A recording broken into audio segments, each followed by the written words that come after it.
Canal Escute Áudio Novel. Se inscreva. Novel Teoria Fanfic. Reencarnado em Vikings. Capítulo 141. Leif, já se passaram 2 semanas, por quanto tempo eles vão sitiar Jorvik? Egbert e Offa não percebem que essa tática é inútil. Os soldados deles deixe-os fazer o que quiserem. Até agora repelimos cada um dos ataques deles e repeliremos o próximo. Leif, eu sei, mas você não se sente preso atrás dessas paredes?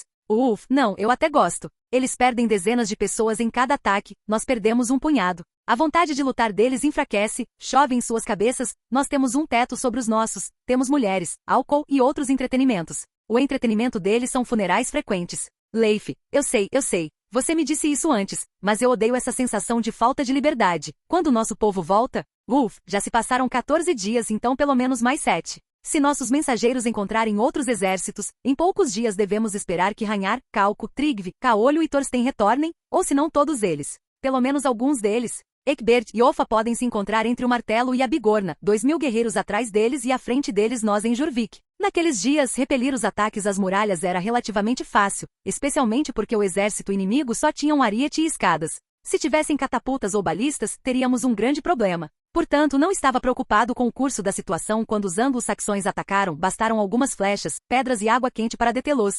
Eram como moscas. Irritantes, mas não uma ameaça séria. Para arruinar o moral dos soldados de Egbert, tive uma ideia desagradável. Havia mulheres em Jorvik que capturamos na capital Wessex, algumas delas esposas, filhas e mães de soldados do exército de Egbert. Ordenei que durante as tempestades inglesas elas fossem levadas para os muros, e usadas de várias maneiras, às vezes como brinquedos, às vezes em vez de pedras ou água quente. Tentei imaginar o que os soldados que invadem o portão sentem quando um parente ou vizinho de cima de repente vem visitá-los. Egbert, Offa. Ponto de vista. Egbert, eu concordei com seus termos, mas por que você não cumpre os seus? Você me prometeu me ajudar a derrotar Ulf e seus bárbaros, mas são meus homens que morrem nos próximos ataques à cidade. E os seus descansam no acampamento ou atiram nas paredes de uma distância segura.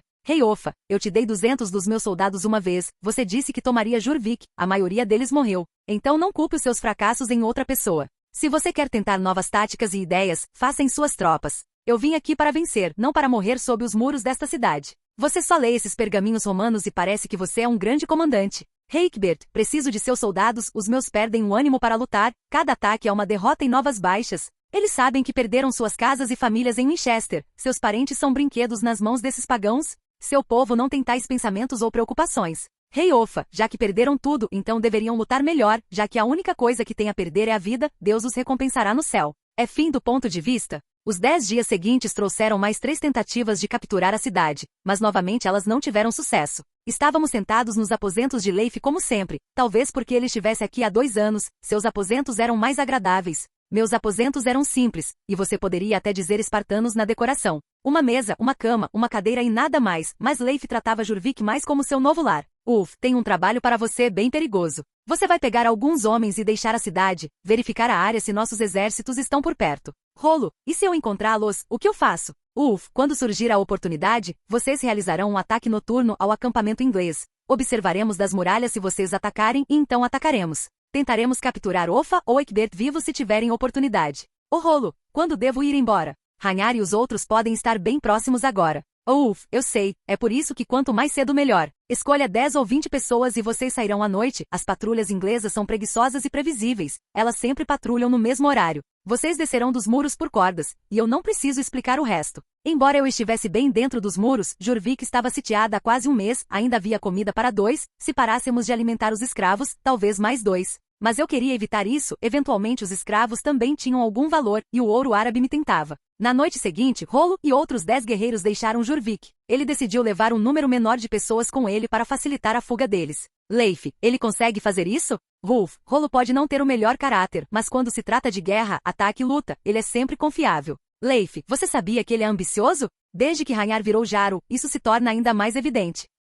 Depois de derrotar os ingleses e vender os escravos na Espanha, quando retornarmos a Kattegat, ele se tornará Jarl. Leif, Jarl? Você tem certeza? Você acha que ele consegue lidar com isso? Ele luta bem, mas ele consegue?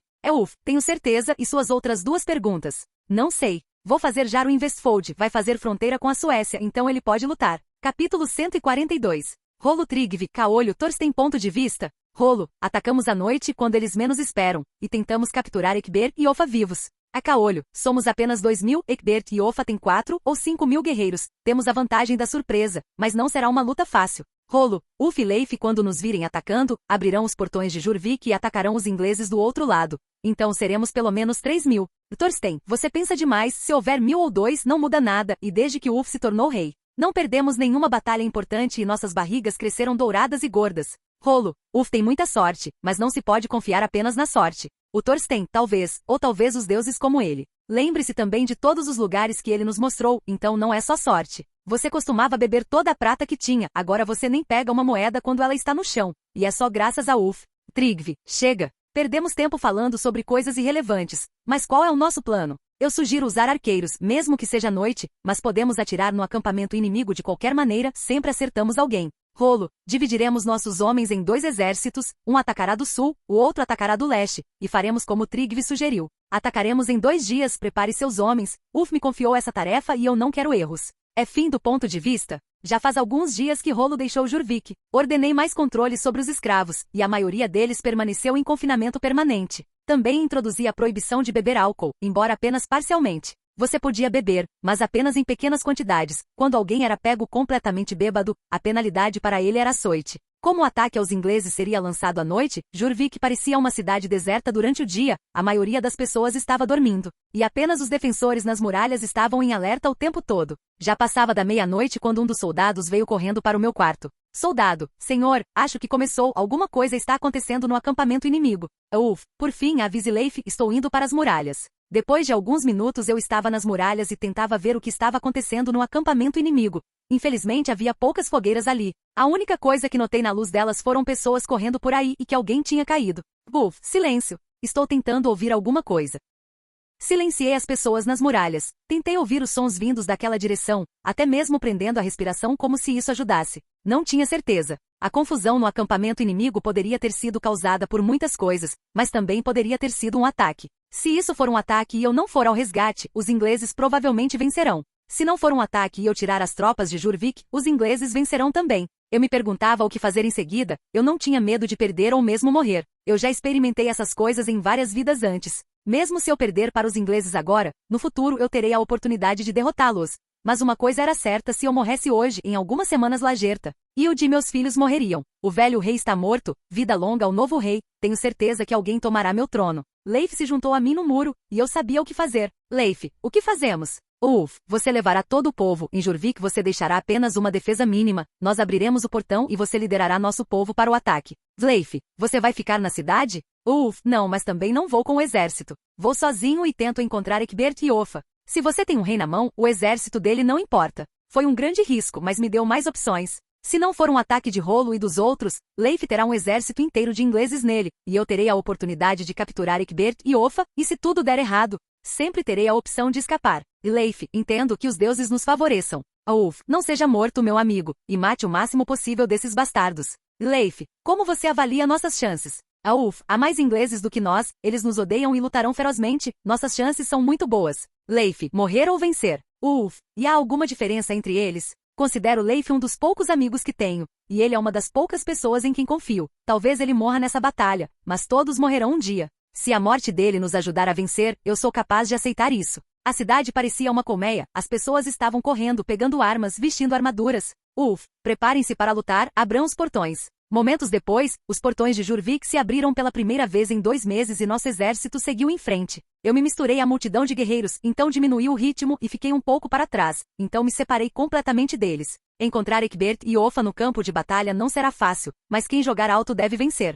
Capítulo 143. No dia seguinte, eu estava sentado em meus aposentos em Jurvik com o corpo morto de Offa e Egbert amarrado na minha frente, e eu estava rindo de mim mesmo. Tanta preparação, descrição, esconderijo e isso realmente não importava, tudo terminou bem, mas eu me senti um idiota. Não pensei que Rolo se sairia tão bem, dividi o exército em 2 menores, então ataquei o acampamento anglo-saxão com um deles, e quando o inimigo, apesar da surpresa inicial, começou a se defender, o resto do exército, que estava esperando escondido até então, os atacou. Então o exército liderado por Leif se juntou ao ataque e nossa vantagem no campo de batalha ficou ainda mais evidente. E naquele momento eu estava rastejando no chão para que ninguém me visse, meu ambicioso plano de entrar furtivamente no acampamento inimigo e capturar os 2 reis era bom, Mas como se viu, não foi necessário. Assim que surgiu a oportunidade, Rolo capturou as tendas pertencentes a ambos os reis. Durante a luta, Offa foi morto e Ecgberht capturado. Meu orgulho sofreu um pouco e eu só podia me culpar. Eu queria ser um assassino em vez de um viking. Mas o mais importante era que tinha acabado, depois de matar um e capturar o outro rei.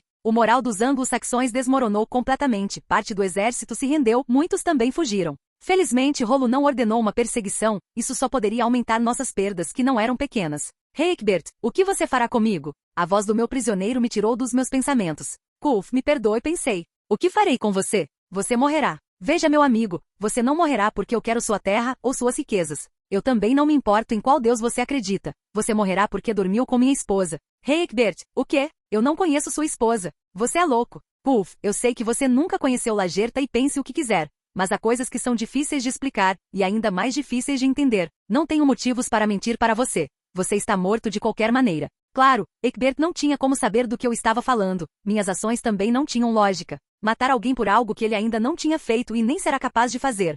Às vezes é melhor não pensar muito. Rei Ecgberht, valeu a pena? Oh, você está perguntando sobre a guerra? Rei Ecgberht, você perdeu seu filho assim como eu, valeu a pena? Oh, você está errado, você matou seu filho. Você poderia parar o ataque de suas tropas, você poderia negociar sua libertação. Você poderia deixar a Inglaterra, mas sua ambição não o deixaria. Eu acabei de perder um servo, um jovem rapaz, e nada mais. A surpresa apareceu no rosto de Ecgberht, só que agora ele percebeu que eu estava planejando algumas coisas há muito tempo. Rei Ecgberht, você me enganou. Onde está sua honra? Juramentos pelos deuses? Lulf, você realmente acredita que eu daria meu próprio sangue por um refém? Não há força no céu e na terra que me force a fazer isso, e já que estamos sozinhos, deixe-me lhe contar algo sobre os deuses. Odin, Thor e outros. Eu não acredito neles, nem acredito no seu Deus. Se os deuses decidirem nosso destino, seu destino está em minhas mãos. Então eu sou Deus. Curve-se ao seu senhor, reze para mim, ha. Você é um tolo, Ecgberht. Você está pedindo minha honra? Não há honra entre ladrões. Foi divertido, aquele que quebrou muitos juramentos e tratou a religião de forma instrumental. Ele me perguntou sobre honra e deuses e me acusou de enganá-lo. Como alguém disse uma vez, que aqueles que se orgulham do passado se calem porque toda vagabunda era virgem. Eu não queria prolongá-lo desnecessariamente, não pretendia torturá-lo, não poderia fazer nada pior do que fiz. Destruí seu sonho, seus planos e suas ambições. Antes de mim, havia um tolo que se considerava mais esperto do que os outros. E eu também posso estar no lugar dele algum dia. Levantei-me da cadeira, peguei a faca pelo cinto, Ecgberht olhou para mim com olhos frios, abaixou a cabeça e começou a rezar. Dei-lhe alguns minutos para se reconciliar com seu Deus. Quando terminou, olhou para mim novamente e perguntou. Rei Ecgberht, o que você fez com Judite? Ela está viva, ela está aqui em Jorvik e eu cortei a língua dela, e vou vendê-la como escrava, ela ainda é virgem, então o preço deve ser substancial. Ela dará à luz muitos bastardos, engraçado, nem sempre o destino de alguém pode ser mudado. Rei Ecgberht, você é um monstro? Na sua boca é um elogio, você está pronto? Não esperei pela resposta dele. Coloquei a faca em seu peito e olhando diretamente nos olhos, esfaqueei-o no coração. Ele engasgou, girei a faca 90 graus e empurrei seu corpo para trás. Sangue jorrou de sua boca, formando uma pequena poça no chão. Sentei-me na cadeira e olhei para o morto Ecgberht. Peguei o copo de hidromel. Augustus Mortus Est Habemus Novum Augustum, igual ao anterior. Agora há outros assuntos para tratar, o mais importante dos quais será a venda de escravos na Espanha e talvez umas férias curtas, talvez Lisboa ou Toledo. Ouvi dizer que há muitas atrações no Emirado de Córdoba. Capítulo 144. O corpo de Offa e Ecgberht foi exibido ao público, embora a maioria dos escravos fosse vendida. Foi um sinal para aqueles que ficaram entenderem que eles devem abandonar toda a esperança. Todos os 3 reinos caíram, ainda há alguns nobres restantes, mas sua força é muito pequena para representar uma ameaça séria. Poucos dias depois, os preparativos para a expedição começaram. Os soldados que foram capturados após a batalha, fazendeiros e meninos com mais de 5 anos foram todos colocados nos navios. Wan e Ho foram para o oeste para buscar os prisioneiros capturados anteriormente, que eles deixaram sob guarda a várias dezenas de quilômetros de Jorvik. Trigve, está tudo pronto. Ainda temos que esperar por Caolho e Rolo, eles trazem mais 2.000 prisioneiros.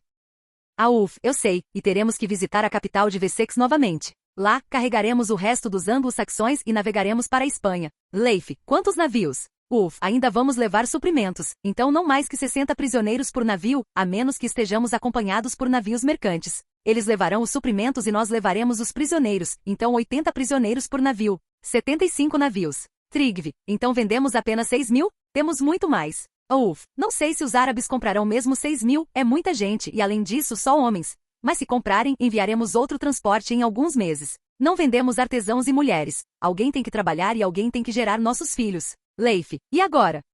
Vou trazer mais colonos para cá. Neste momento peguem aqueles anglo-saxões que escaparam de nós ou estão se escondendo. Também venderemos galeses e escoceses para eles. Quando a situação estiver mais estável, vocês podem começar a atacar a Irlanda, mas temos vários anos para isso. Trigve, e se os árabes não os comprarem? Então eu os darei de presente. Limitarei as refeições da prisão por 1 ou 2 semanas, e então os deixarei na costa espanhola. Se eles morrerem ou viverem não é da minha conta. Essa quantidade de pessoas passando fome pode causar alguns problemas para os árabes. Seria uma pena perder ouro e prata, mas se não houver outra opção. Mais alguma coisa que você queira discutir? Leif, lembro que você queria fazer Rojaro?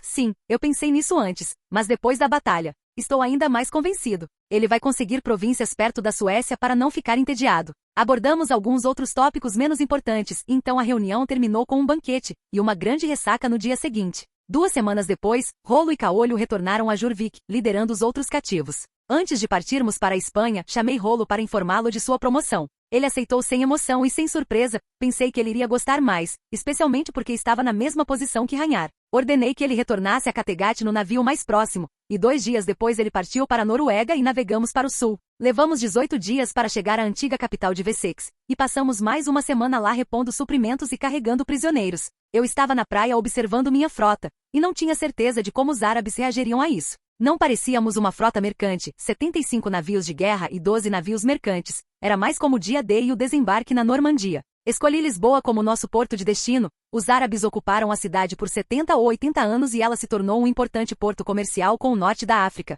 o que só aumentou as chances de nos livrarmos dos anglo-saxões. Navegamos ao longo da costa do Reino dos Francos, vimos a costa familiar que era o assunto de nossos ataques. Depois de alguns dias chegamos às águas espanholas.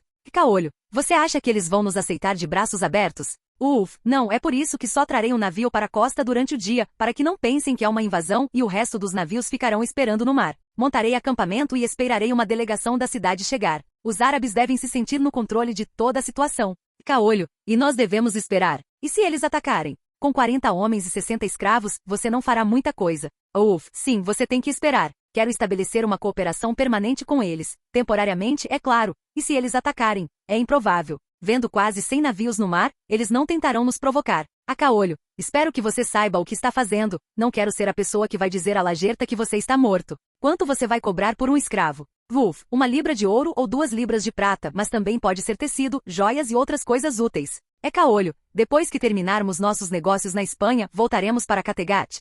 Sim, mas não imediatamente. Com quase 100 navios, atacaremos a costa espanhola como cristãos no caminho de volta, e então a costa franca como árabes. Eles devem lutar entre si, onde há guerra, há lucro. Levamos 20 dias para chegar a Lisboa, embora o caminho não fosse difícil. Não conhecíamos essas águas e decidimos ter cuidado. Era a primeira vez que estávamos tão a oeste. Montamos acampamento a menos de 1 quilômetro da cidade. Uma bandeira branca tremulava sobre minha barraca. Não tinha certeza se os árabes sabiam o significado desse símbolo, mas não custava tentar. Capítulo 145. Claro, uma frota tão grande deve ter causado preocupação, se não medo. 2 dias depois, uma delegação de Lisboa chegou ao nosso acampamento. Parecia que a delegação consistia em alguns oficiais e mais de 100 soldados para proteção ou para nos assustar. Decidi sair e cumprimentá-los pessoalmente. Eu queria o ouro deles, não um mal-entendido.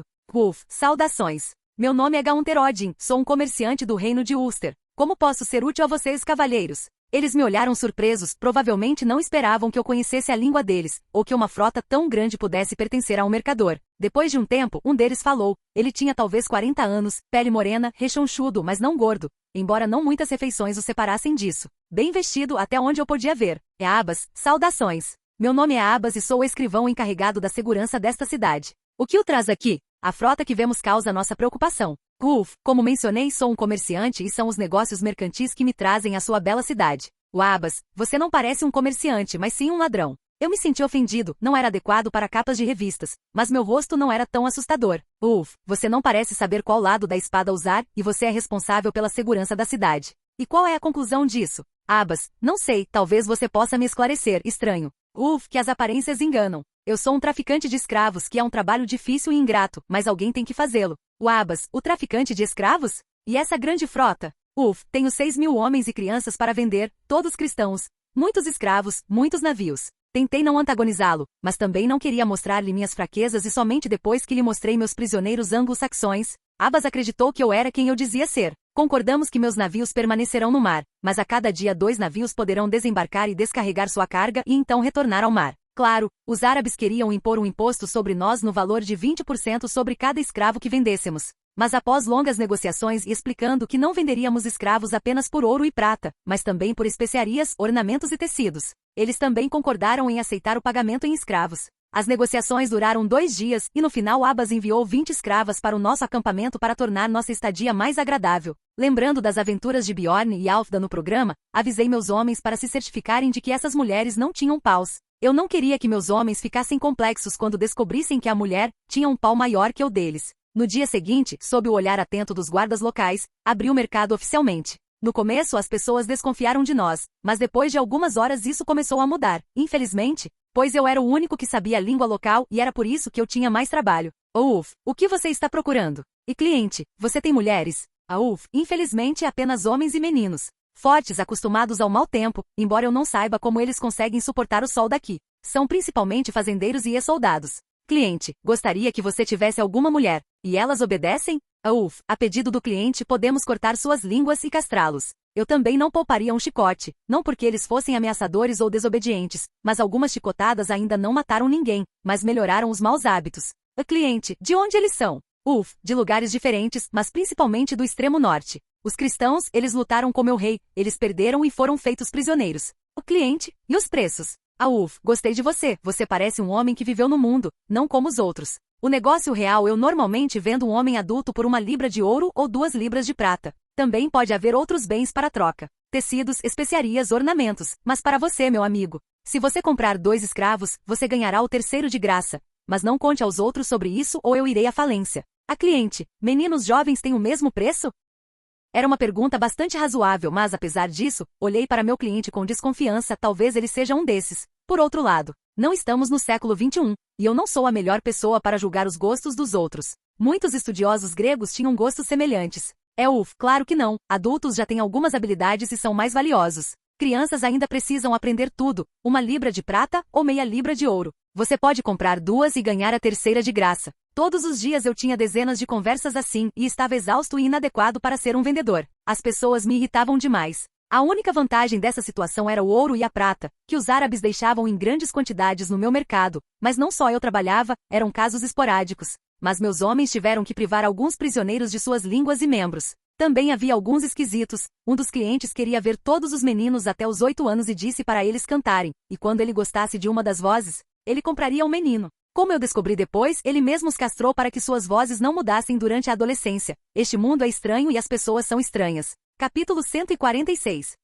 Eu quero vender, você quer comprar, nós definitivamente faremos um acordo. Mas eu não cumprirei tal ordem. Eles são fazendeiros, soldados, caçadores, pescadores. Eu não tenho ferreiros ou carpinteiros, ou mulheres. Em 1 ano haverá um novo suprimento de escravos, talvez então. Cliente, preciso de pessoas para a fronteira oriental, talvez haja uma guerra com o reino dos francos. Preciso de pessoas, e pagarei bem. Mas eles serão perfeitamente adequados para se preparar para a guerra, cavar fossos ou construir fortificações sob supervisão, eles lidarão com tais tarefas. Eventualmente conseguimos fazer um acordo, eu até dei um desconto a ele. Não é incomum para alguém que compra 300 anglo-saxões. Também recebi informações dele de que as tensões entre o reino dos francos e o Emirado de Córdoba estão ficando mais fortes e uma guerra pode até estourar. Quando retornarmos a Kattegat, Gilles de Rais terá que libertar os cristãos novamente. Nas semanas que passamos na costa de Lisboa, conseguimos vender a maioria dos escravos. Provavelmente em 2 ou 3 semanas venderei os últimos 1000, especialmente que recentemente minha mercadoria se tornou muito popular entre os berberes. Embora muitos deles não pagassem com ouro ou prata. Meu povo também se comportou corretamente e nossos contatos com a população local foram bons, não houve grandes problemas. É claro que foi só porque ninguém queria matar um pato que põe ovos de ouro. Se tudo correr bem, o comércio de escravos se tornará uma grande parte da nossa economia. Inglaterra, Escócia, Irlanda, Cornualha, dezenas de milhares de pessoas para vender. A caolho, quanto tempo ficaremos aqui? Esse sol está me matando. Quando vendermos todos os escravos, mas também espero que seja em breve. Há uma grande guerra pela frente, o que significa que poderemos ganhar o dobro. Caolho, você tem um plano? O que já fizemos, atacamos árabes fingindo ser cristãos, e tratamos cristãos como árabes, e os judeus são atacados por todos os lados. Caolho, talvez você só diga que não quer voltar para Kattegat. Havia alguma verdade nisso, um monte de crianças e mais uma caminho. Eu sentia falta de Lagerta e Yield, especialmente porque eu estava tentando ser um marido fiel. mas a escolha entre o jardim de infância e o celibato não foi difícil. Não é que eu estivesse me divertindo longe de casa, meu trabalho simplesmente exige dedicação. Depois de mais 2 semanas, tínhamos apenas 300 anglo-saxões restantes. Decidi deixá-los como parte do acordo fiscal com as autoridades de Lisboa. No total, ganhamos 612 libras de ouro, 2.448 libras de prata e várias centenas de libras em tecidos, especiarias, ornamentos e um camelo que decidi levar para Kattegat para mostrar aos meus filhos, embora eu não tivesse certeza de como o camelo sobreviveria ao inverno na Noruega. Infelizmente, os impostos que tínhamos que pagar não eram pequenos. Lisboa exigia 122 libras de ouro e 450 libras de prata. Mas subtraindo o valor de 300 escravos, só tínhamos que pagar 450 libras de prata. Não era uma solução ideal, mas suas terras e seu direito. Talvez no ano que vem, além de escravos, também tragamos peles de animais, alimentos, sal e outros produtos para cá. Depois que todos os impostos foram liquidados, Abbas organizou uma pequena festa de despedida. Graças a nós, por várias semanas, Lisboa se tornou uma cidade mercante ainda maior, e com nosso retorno no ano seguinte, o apetite de Abbas só aumentou. Quando mencionei a possibilidade de visitar outros portos, ele imediatamente prometeu impostos mais baixos e uma permissão para atracar mais navios. Eu não pretendia obter nenhum benefício, mas apenas um estúpido recusa quando alguém propõe isso. 2 dias depois, deixamos Lisboa e seguimos para o norte. Depois de uma semana de navegação, chegamos à costa, fomos para o interior e eu dividi meus homens em exércitos menores e invadimos os assentamentos espanhóis.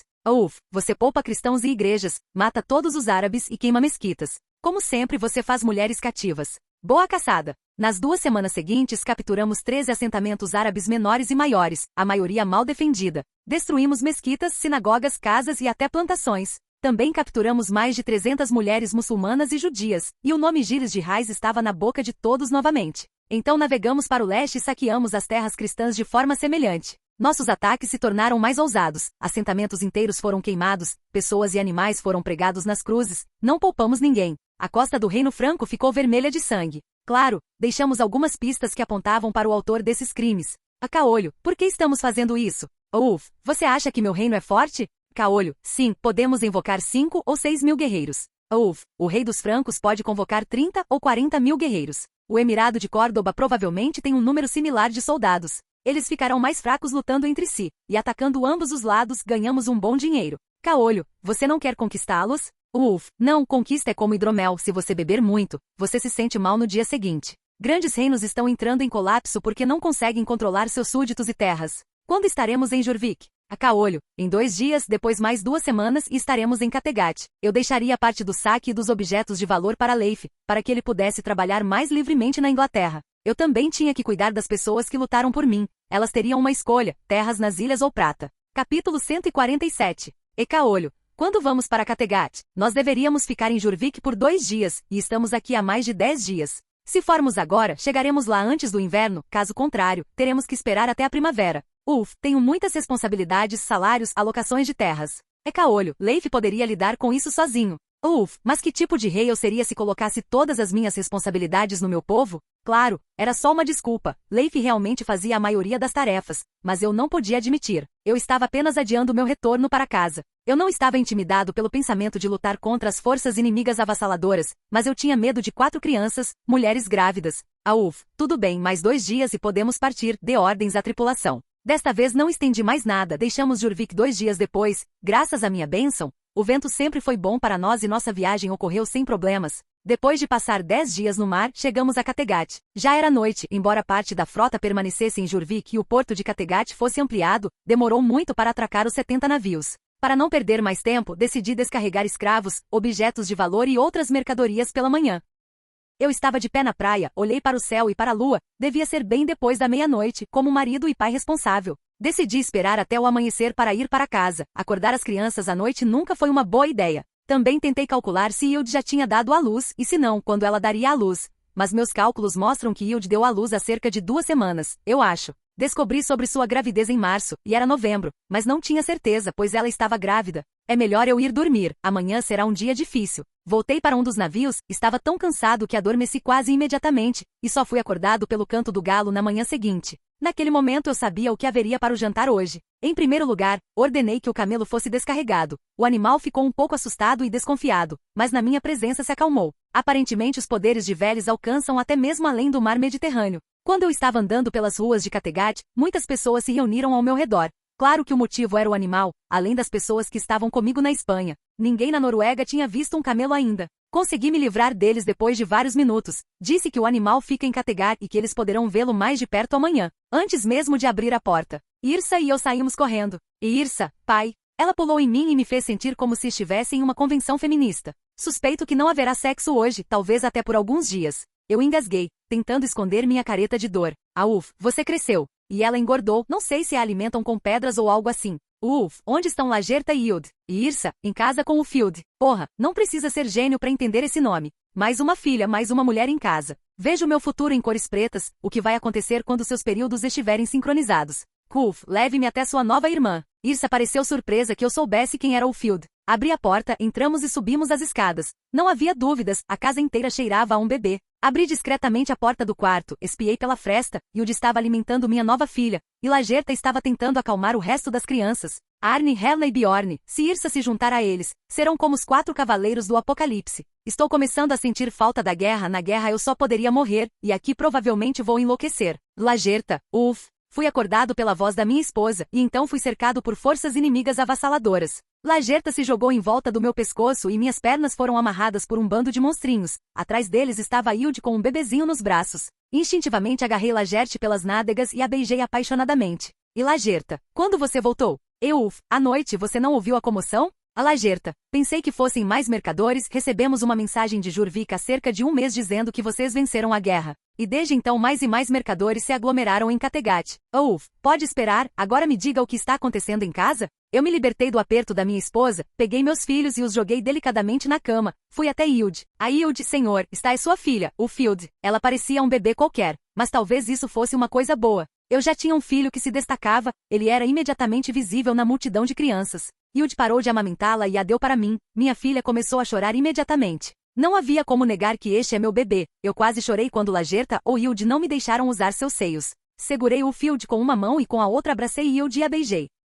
Você fez bem, nossa filha está saudável e forte. De repente senti algo escorrendo pela minha mão e não era urina, e voltei à realidade.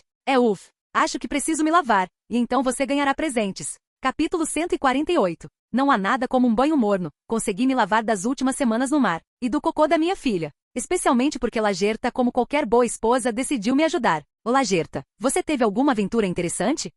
Não, uma guerra típica seguida de uma expedição comercial. Nada de interessante. Estabelecemos bons contatos na Espanha, venderemos escravos lá todo ano. E o que aconteceu em Kattegat enquanto eu estava fora? Quando Yud deu à luz? A Lagerta, 3 semanas atrás, o parto dela não foi difícil. Rolo voltou há alguns meses e foi para o leste. Aparentemente você o tornou um jaro. Flock ainda está construindo navios, ele disse que pode ser capaz de construir a frota que você disse para ele criar antes. Eu cuido disso depois, hora dos presentes. Espere em casa e eu já volto. Vesti-me e voltei para o porto, levei uma caixinha com enfeites bizantinos, alguns tecidos árabes, mas com criança será um pouco mais problemático. Não tinha brinquedos comigo, a única coisa que me veio à cabeça foi fruta. Conseguimos comprar em Lisboa, alguns figos, tâmaras e romãs. Para os meus filhos pode ser uma experiência interessante. Menos de meia hora depois estava de volta. Sentei-me no chamado Lagerte e ele me disse para sentar no meu colo. Eu me senti como o Papai Noel, embora eu esperasse que ele não estivesse tendo uma ereção como eu, ereção dolorosa. Eu ainda sentia os efeitos de Irsa me recebendo. Você foi uma boa menina na minha ausência? Apertei um pouco mais forte a nádega dela, minha esposa se inclinou sobre meu ouvido e sussurrou. Lagerta, você verá à noite. Peguei alguns enfeites do meu baú, alguns brincos, um colar e anéis. Depois foi a vez de Yud. Ela também sentou no meu colo. Mas ela terá que perder alguns quilos depois da gravidez. Também dei a ela um conjunto semelhante, mas um pouco menos impressionante. Lagerta era minha esposa, e o de apenas uma escrava. Também dei a cada uma delas o material para fazer vestidos ou o que quisessem, e depois foi a vez das crianças. A reação deles à fruta foi cômica, desconfiada no início, cuspindo-a no chão após as primeiras tentativas, mas aos poucos eles se convenceram do sabor da novidade. Lagerta e Yud também experimentaram, e as frutas imediatamente conquistaram suas papilas gustativas, especialmente as romãs. A última surpresa que tive para eles foi um camelo. Claro que eu disse para eles terem cuidado, principalmente meus filhos, eles são criaturas maliciosas e eu não queria estressar o camelo. Irsa, o que é essa criatura grande? Grande? Olhei para o animal, talvez porque já tivesse visto centenas de camelôs, ou porque me acostumei com sua presença, não prestei atenção ao seu tamanho. Principalmente da perspectiva de uma criança poderia parecer enorme. Um camelo ele vive muito longe no sul, numa terra onde não há neve, é muito quente lá, e por muitos quilômetros só há areia. As pessoas o usam em vez de cavalos. De repente fui inundado com uma pilha de perguntas sobre se havia outros animais igualmente estranhos, embora eu não os tivesse visto na Espanha. Contei aos meus filhos sobre elefantes, hipopótamos, girafas, zebras e crocodilos. Lagerta, o que você vai fazer com ele?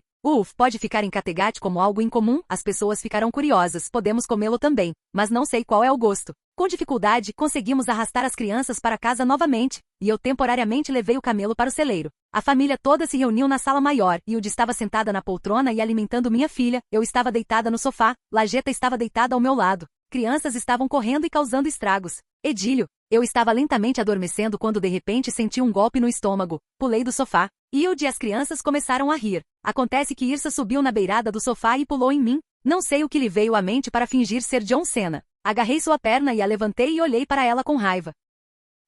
E agora eu vou te transformar em presunto serrano. Irsa começou a rir e tentou se soltar do meu aperto. Monstrinho. Sofri menos ferimentos durante a guerra do que depois de ficar em casa por algumas horas. Depois de um dia com minha família, tive que voltar ao trabalho, mandei derreter nosso ouro e prata e cunhar nossas moedas, novas escravas foram designadas para trabalhar. Também notei que muitas mulheres que estavam em cativeiro por 1 ou 2 anos estavam grávidas, o que me deixou muito feliz. Temos muita terra, muita comida, mas não população suficiente. Outra coisa que tive que pensar em um futuro próximo foi a troca de escravos em uma mina de cobre. As antigas se desgastam muito rápido e estamos procurando novos colonos para povoar a Inglaterra. Também havia um tópico relacionado ao Ufen que estava lentamente ganhando força. As primeiras crianças e adolescentes já estavam treinando sob a supervisão de guerreiros mais velhos. Também apresentei a eles algumas regras emprestadas de Jonsborg, como a proibição de levar mulheres para a fortaleza e que um guerreiro não tem permissão para deixar a fortaleza por mais de 2 noites seguidas, caso contrário, ele será banido de Ufen após 48 horas. Nos próximos meses não me faltará trabalho, não haverá tempo para tédio.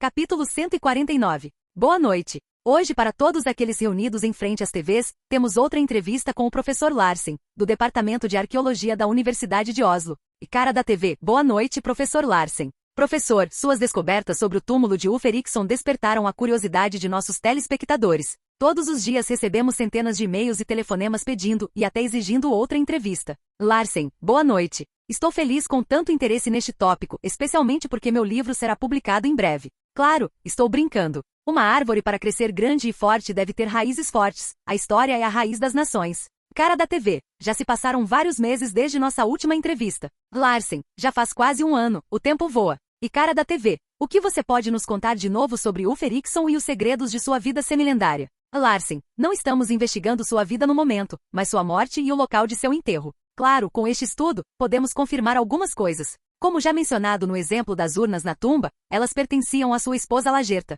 E cara da TV, sim, eu lembro. No entanto, outras inscrições não puderam ser lidas. Larsen, nós lemos todas elas. Havia 5 urnas lá. Uma pertencia à esposa de Ulf, Lagerta. A segunda, a sua concubina ou escrava, Yud, mãe de Bjorn, o vermelho. E cara da TV, e os outros 3? Larsen, infelizmente, todos vocês terão que esperar pelo meu livro. E cara da TV, professor, por favor. Larsen, infelizmente não posso revelar, mas posso revelar alguns pequenos detalhes. Sua última concubina era do que hoje é a França. Cara da TV, professor, em meu nome e do público, por favor. Larsen, também descobrimos algumas outras curiosidades na tumba que posso compartilhar. Uma das crônicas menciona o cavalo de Ulf Eriksson. Foi uma menção curta e insignificante. Há temas semelhantes em muitas culturas, como o bucéfalo, o cavalo de Alexandre, o Grande. Nós, como pesquisadores, não prestamos atenção a isso, ainda mais porque a descrição mostrava que o cavalo era aleijado. Agora, graças aos testes de DNA, sabemos que os ossos que descobrimos na tumba pertenciam ao camelo. Não sabemos se Ulf o usava para a batalha, mas sabemos que ele trouxe animais exóticos para seu reino.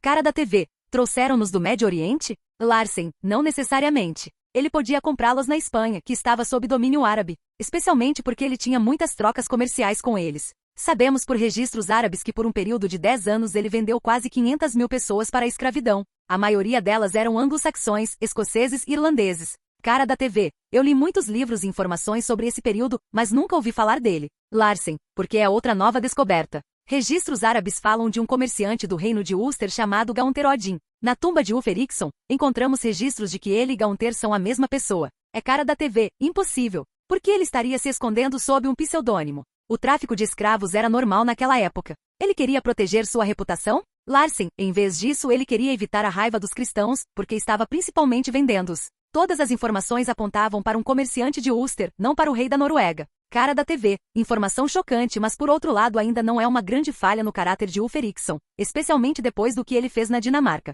Larsen, sim, poucos fariam algo assim. E cara da TV, recebo a informação do produtor do programa de que nossa conversa foi mais longa do que deveria e precisamos dar um tempo. Obrigado, professor, mas retornaremos à conversa depois do intervalo comercial. Capítulo 150. Devido ao caos na casa e ao choro frequente da minha filha, passei a maior parte do tempo na minha oficina, e era lá que realizava a maioria das reuniões. Então se eu lhe atribuir mais escravos, verei minha frota um ano antes? Flock, risos talvez até mais de um ano. Flock, não é questão de tempo, posso esperar mais um ano ou até 2, mas devem ser os melhores navios que você pode construir. Flock, eu já te decepcionei, mas o que você está fazendo aqui afinal? Você não me decepcionou, o que não significa que não irá. Ao enviar Ragnar e Athelstan para outra região, eu queria evitar um conflito religioso, mas somente os deuses sabem o que se passa na sua cabeça louca. Chocalhos, um brinquedo para minha filha. Eu corto esses 2 pedaços de madeira, deixo os ocos e coloco areia, uma pedrinha ou uma bola de metal dentro. Junte os pedaços de madeira novamente e o chocalho está pronto. De repente, a porta da oficina se abriu e Mira estava lá dentro. Flock, terminaremos nossa conversa na próxima vez. Aparentemente 2 pessoas querem me ver. Mira, traga-as. Um momento depois, Skard entrou na oficina com outro comerciante que eu conhecia, mas não sabia seu nome. Eu só sabia sobre ele que ele tinha ido a Kattegat várias vezes e negociado o que podia e o que era lucrativo. Skard, meu rei, você queria me ver. Normalmente, Skard não se dirigia a mim formalmente, nos conhecemos há muitos anos, desde a época em que eu fazia móveis e ele os comprava. Mas se ele usa meu título formal, significa que ele não confia em seu companheiro ou não quer mostrar que nos conhecemos melhor. Tenho uma tarefa para você, mas quem é seu companheiro? Skard, ele é irmão da minha esposa, Olaf, um mercador de Gotland. Todo comerciante é bem-vindo em Kattegat. Skard, como eu disse, me passe aquele cinzel estreito. Na prateleira da esquerda, sim, obrigado. Tenho um trabalho para você. Skard, estou ouvindo, senhor.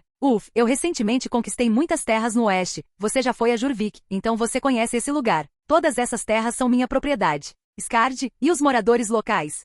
Alguns deles já sabem sobre isso e decidiram mudar de local de residência, e o resto descobrirá com o tempo. Eu tenho muita terra, terra fértil. Agora preciso de pessoas. Você navega por vários assentamentos e portos, anuncia que o rei Ulf está doando terras e se alguém estiver interessado, ele deve vir para Kattegat. Olaf, o que eles têm que fazer para conseguir essa terra? Para ser leal a mim e à minha família. Olaf, não é um preço muito alto, senhor. Valorize a lealdade acima de tudo. Você pode ir embora. Nos próximos dias, lidei com o problema dos escravos na mina de cobre, também pretendia melhorar o padrão de vida das escravas grávidas. Para melhorar sua saúde e bem-estar, a meu pedido, suas rações alimentares foram aumentadas. Eu esperava que graças a isso, as crianças que nascessem fossem saudáveis e mais delas sobrevivessem. Claro, isso também era para mostrar a outras escravas que a maneira mais fácil de melhorar seu destino é engravidar. Também participei de alguns treinamentos de Ulfen e fiquei muito satisfeito com eles. Em poucos anos essas crianças serão um dos pilares do meu exército e responderão somente a mim. Tudo que tinham era meu. As melhores armas, a melhor armadura, boa comida. Cada vez os instrutores enfatizavam a quem eles devem tudo e a quem devem ser leais. E Yrsa, pai, o que é isso? Chocalhos para sua nova irmã. E Yrsa, o que eles estão fazendo? Espero que façam sua irmã chorar menos. Warne, por que ela está chorando tanto? Foi um daqueles dias que tem acontecido muitos ultimamente, geralmente por volta da 30ª ou às vezes 40ª pergunta eu desistia e as enviava para Lagerta. Você chorou mais, eu me lembro quando você não era muito mais velha que o Field e estava deitada no berço com Herna. Yrsa ouviu que você precisava ser alimentada e correu para a cozinha, pegou as maçãs e as jogou no berço. Houve muitas risadas. Mas então Lagerta teve que acalmá-la por mais de 1 hora. E Yrsa, pai, quando foi a última vez que você chorou? Há muito tempo, talvez quando criança. Claro que não vou contar a eles que quase chorei quando voltei para Kattegat. Quem imaginaria que havia tanta paz na guerra? Yrsa, mamãe disse que quando criança você morava na floresta e que quando ficou maior voltou para Kattegat, conheceu nossa mãe e a seguiu por tanto tempo, até que ela concordou em se tornar sua esposa. O quê? Que tipo de mentiras ela conta para meus filhos? Isso precisa ser esclarecido.